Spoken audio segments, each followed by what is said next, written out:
Good morning, students. Today we are going to discuss our next topic, abiotic components. Okay. In last video we have studied about biotic components. So biotic components that are living, that is animal, plants and scavengers and decomposers. Okay. And जो हमारे plants थे, plants क्या होते हैं autotrophic, animals हमारे heterotrophic. तो उसके basis पे हमने एनिमल्स को 3 पार्ट्स में डिवाइड किया था. First is herbivores, second is carnivores and third is omnivores. Okay. And next थे हमारे scavengers and decomposers. Okay. Scavengers और डिकम्पोजर्स क्या थे कि that feed on dead bodies of plants and animals, की जो किसी भी प्लांट और एनिमल्स की किस पे, डेड बॉडीज पे क्या करते थे, ईट करते थे. Okay. Next topic is abiotic components. Abiotic means हमने कल भी रीड किया था, ए मीन्स कि अब्सेंट, ठीक है, बायो मीन्स लिविंग, यानी वहाँ पे लिविंग थिंग्स क्या है, अब्सेंट है. ठीक है. तो यहाँ पे क्या आएंगे, लिविंग अब्सेंट है तो क्या, non living things like rocks, soil, air, sunlight, water and temperature makeup the abiotic component. ये सारे क्या बनाते हैं, हमारे एबायोटिक कंपोनेंट बनाते हैं. किसके, हैबिटेट के. हैबिटेट यानी जहाँ पे हम रह रहे हैं, ठीक है, वो भी तो क्या करते हैं, अफेक्ट करते हैं हमारे इन्वायरमेंट को. ठीक है. हमें मतलब उस फैक्टर्स को वो ये एक्सप्लेन करते हैं कि वी कैन लिव और we can not live any place.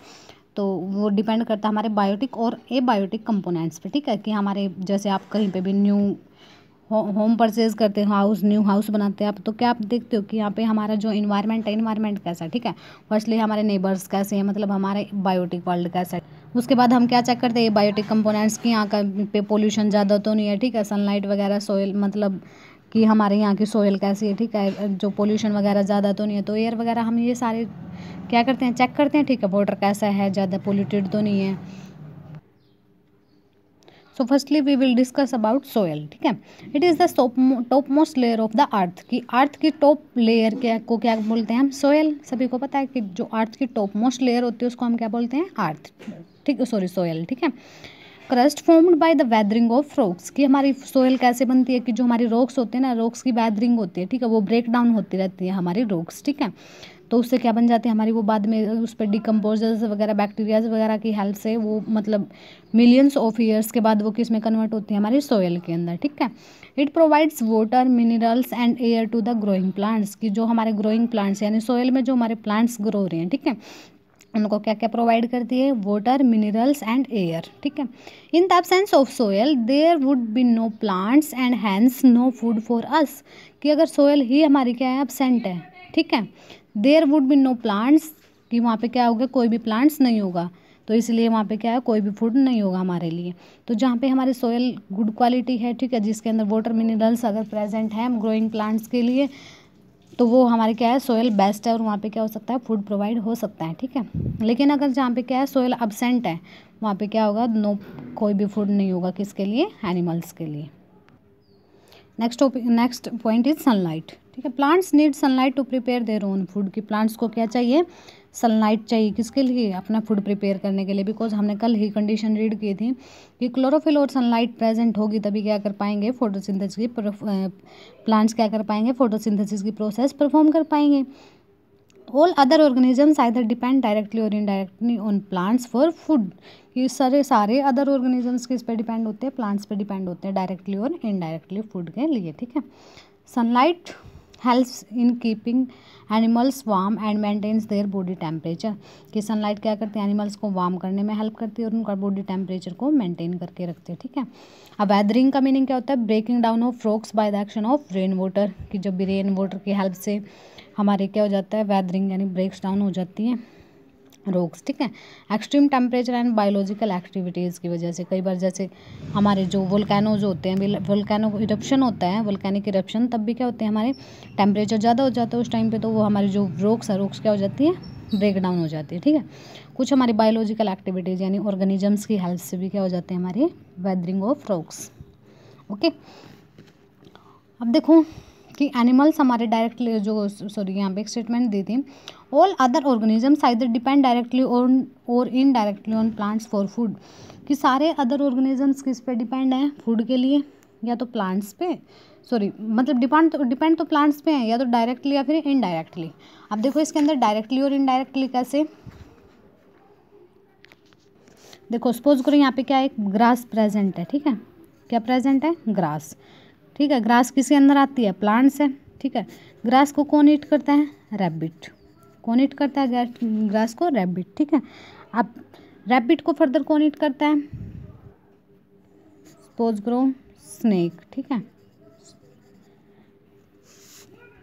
Snake को फर्दर कौन ईट करता है, आउल या होक। ठीक है, तो फर्स्टली देखो कि ग्रास को किसने ईट किया, रैबिट ने। अब जो रैबिट है, रैबिट डायरेक्टली किस पे डिपेंड है, ग्रास पे। डायरेक्टली डिपेंड है ये इस पे।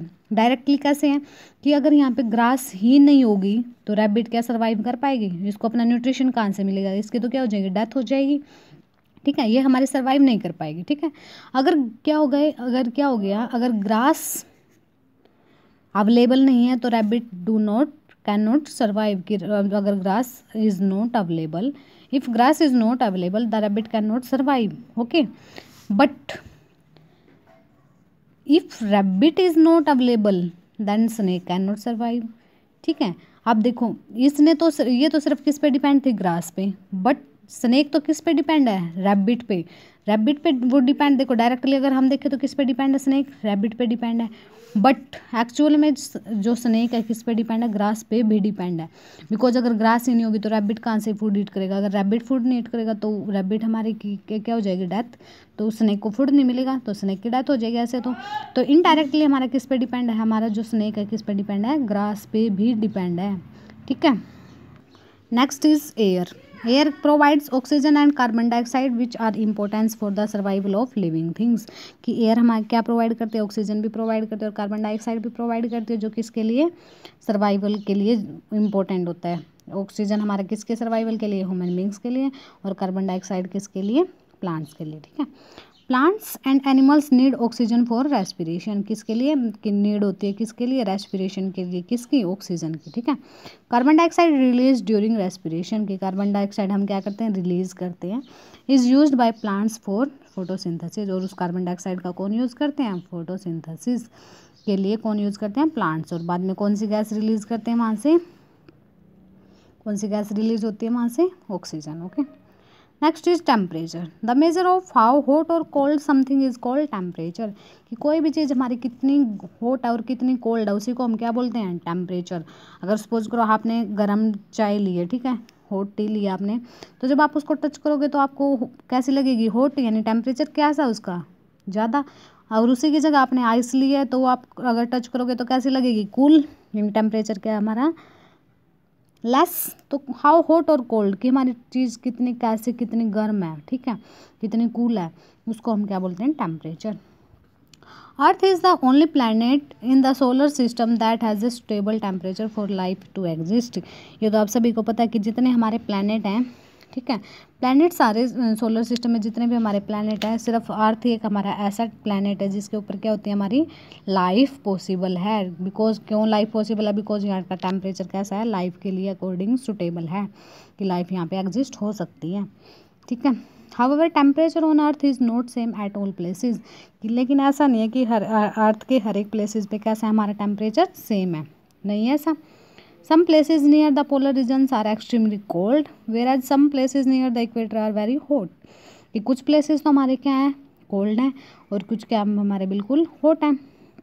ठीक है, जो इक्वेटर के पास हैं, देखो हमारे जो इक्वेटर होता है, इक्वेटर कहाँ प्रेजेंट, हमारे अर्थ के सेंटर में। ठीक है, आपको पता ही है SST में भी रीड किया होगा आपने। सपोज ये हमारी अर्थ है तो सेंटर में क्या प्रेजेंट होती है, हमारी इक्वेटर।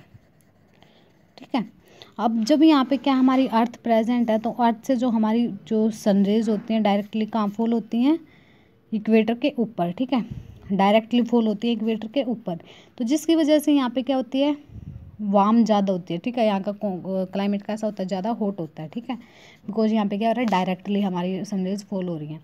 लेकिन जो ऊपर क्या है हमारा नॉर्थ पोल, और नीचे क्या होता है हमारा साउथ पोल। ठीक है, अब नॉर्थ पोल पे जो हमारी सनरेज जा रही है वो थोड़ा सा कैसे जा रही है, टिल्ट होके जा रही हैं, टिल्टेड फॉर्म में जा रही हैं, तिरछी जा रही हैं थोड़ी सी। ऐसे ही साउथ पोल पे भी कैसे जा रही है, टिल्टेड होके जा रही हैं। ठीक है, हमारी सनरेज इतनी डायरेक्टली तो नहीं जा रही ना, तो इसलिए यहाँ का टेम्परेचर कैसा होता है, लो। यहाँ पे कैसी होती है, कूल। ठीक है, यहाँ पे कैसा होता है, यहाँ पे भी कैसा होता है, कूल।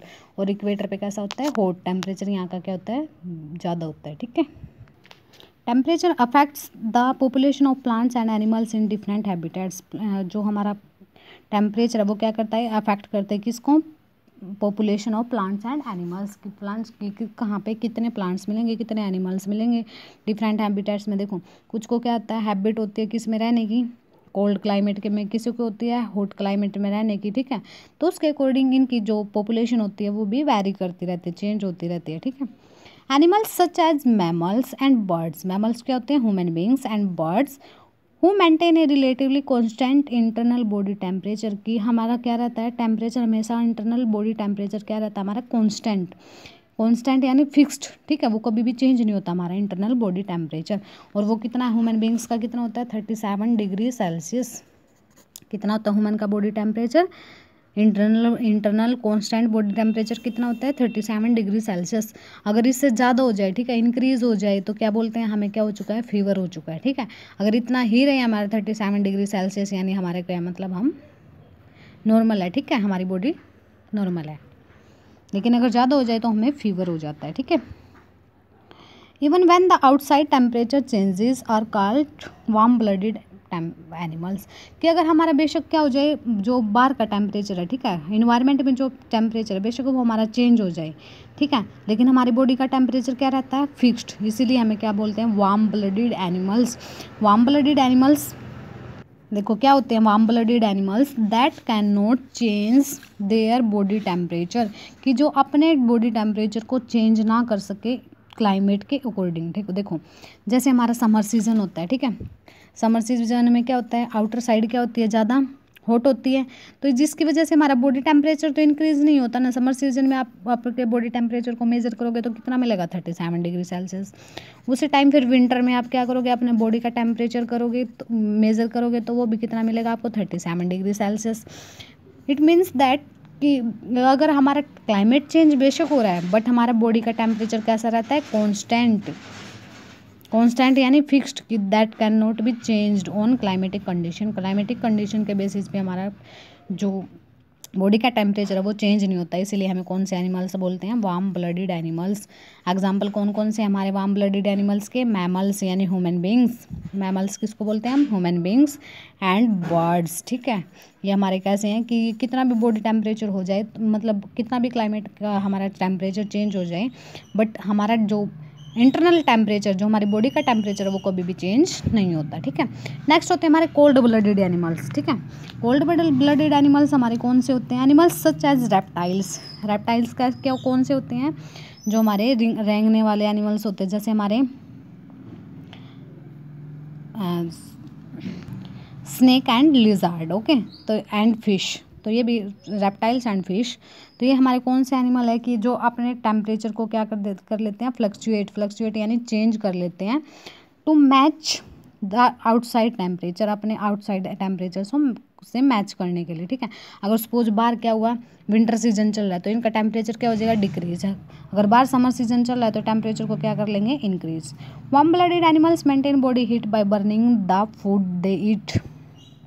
कि जो वार्म ब्लडेड एनिमल्स है वो अपने बॉडी टेम्परेचर को कैसे मेंटेन करके रखते हैं, burning the food they heat, कि जो आप फूड हीट कर रहे हो उसको क्या कर लो, बर्न कर लो, ठीक है। Whereas cold blooded animals gain most of their body heat from the sun. लेकिन जो मोस्टली बाकी सारे वो होते हैं हमारे एनिमल्स होते हैं कोल्ड ब्लडेड, वो किससे लेते हैं, मेनली बॉडी की हीट अपने सारे सन से, ठीक है। Biotic and abiotic components have a close interrelation. किन में क्या, दोनों में क्लोज इंटर रिलेटेड यानी एक दूसरे से वो रिलेटेड है। तो ये आप फिगर के अंदर पता चलेगा हमें वो कैसे रिलेटेड है। देखो जैसे हमारा एबायोटिक वर्ल्ड होता है, एबायोटिक कंपोनेंट्स में हमने क्या बोला, जैसे एयर वाटर, ये हमारे क्या है, मेन सोर्सेज हैं, ठीक है। अगर एयर वाटर प्रेजेंट नहीं है तो जो हमारा बायोटिक वर्ल्ड है यानी एनिमल्स है, प्लांट्स है, क्या वो सर्वाइव कर पाएंगे, अगर एयर प्रेजेंट नहीं होगी तो नहीं सर्वाइव कर पाएंगे। अगर एनिमल्स और प्लांट्स नहीं है तो क्या एयर हमारी मतलब अर्थ पे इतनी रहेगी, नहीं रहेगी, बिकॉज वो भी किसी ना किसी दिन फिनिश हो जाएगी। वो तो प्लांट्स की वजह से, बिकॉज आपको पता है प्लांट्स अगर ऑक्सीजन का स्टार्टिंग में यूज़ करते हैं तो लास्ट में ऑक्सीजन फोटोसिंथेसिस की प्रोसेस में रिलीज़ भी करते हैं, ठीक है। ऐसे ही एनिमल्स अगर ऑक्सीजन का यूज़ करते हैं तो CO2 का क्या करते हैं, रिलीज़ भी करते हैं, यानी एयर हमारी वापस से बैलेंस बना रही है, ठीक है। ऐसे सनलाइट क्या हो जाती है, utilize by all living organisms. की जो सनलाइट भी कौन यूज़ करते हैं, हर एक लिविंग ऑर्गेनिज्म यूज़ करता है। Cow requires water to quench thirst, कि अपनी प्यास बुझाने के लिए काव किसका यूज़ करती है, वाटर का। अब आपको पता है carbon dioxide is utilized and oxygen is given out by plants during photosynthesis, कि फोटोसिंथेसिस के टाइम पे कार्बन डाइऑक्साइड क्या यूटिलाइज कौन करते हैं, प्लांट्स, और ऑक्सीजन क्या करते हैं, रिलीज, मतलब फोटोसिंथेसिस के टाइम पे ऑक्सीजन रिलीज करते हैं वो, ठीक है। Oxygen from the air is taken in and carbon dioxide is out by humans, कि उससे अपोजिट ह्यूमन्स क्या करते हैं। देखो ये फ्लो चार्ट हमारा ऐसे है कि प्लांट्स ने क्या किया, ऑक्सीजन को, कार्बन डाइऑक्साइड को क्या किया, यूटिलाइज, और ऑक्सीजन को क्या किया, रिलीज। बट उससे अपोजिट ह्यूमन ने क्या किया, ऑक्सीजन को तो क्या किया, टेक इन किया, और कार्बन डाइऑक्साइड को क्या किया, रिलीज आउट, ठीक है। अब देखो काव तो कैसे कर रही है, अपनी प्यास बुझाने के लिए वाटर का यूज़ कर रही है। उसी के अपोजिट की जो प्लांट्स हैं, प्लांट्स क्या करते हैं, वाटर में ग्रो होते हैं, जैसे लोटस, ठीक है। ऊपर देखो जैसे सनलाइट क्या होती है, हर एक ऑर्गेनिज्म के लिए इम्पोर्टेंट होती है। ऐसे ही फ्रॉग भी क्या करता है कि अगर लैंड में रह रहा है तब भी वो क्या करेगा, सनलाइट का यूज़ करेगा, और वाटर में भी किसका यूज़ करेगा, सनलाइट का, ठीक है। Strokes feeds on fish present in water, strokes हमारे मतलब छोटे छोटे प्लांट्स होते हैं जो क्या करते हैं, किस पे ईट करते हैं, फिशेज पे ईट करते हैं, किसके लिए, फूड के लिए, ठीक है।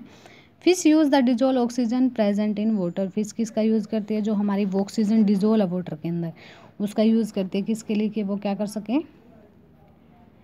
सके वो रेस्पिरेशन कर सके, ठीक है। स्ट्रोक्स हमारी देखो ये बुगुले होते हैं, जो strokes feeds on fish present in water की, ये जो फिशेस प्रेजेंट होते हैं उस पर क्या कर लेते हैं, ईट करते हैं, ठीक है।